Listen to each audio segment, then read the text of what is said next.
তোমরা সবাই কেমন আছো? আশা করি তোমরা সবাই খুব ভালো আছো আর আমিও খুব ভালো আছি। সকাল সকাল উঠে মাসি বোনটি চলে গেছিলাম বাজারে।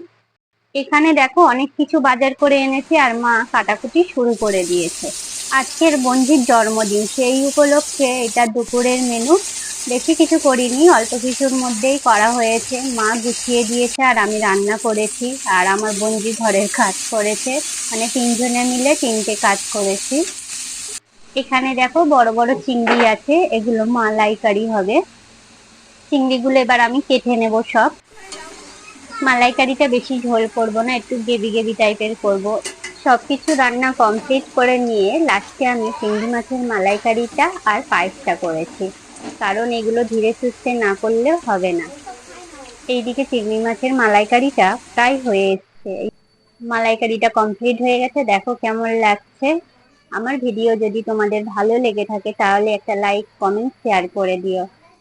এইদিকে দেখো থালাটা খুব সুন্দর করে সাজিয়েছি আর ফুল টুল দিয়ে, কারণ ওর ইচ্ছা ছিল একটু ফুল দিয়ে সাজানো, তাই ওর বড় মাসি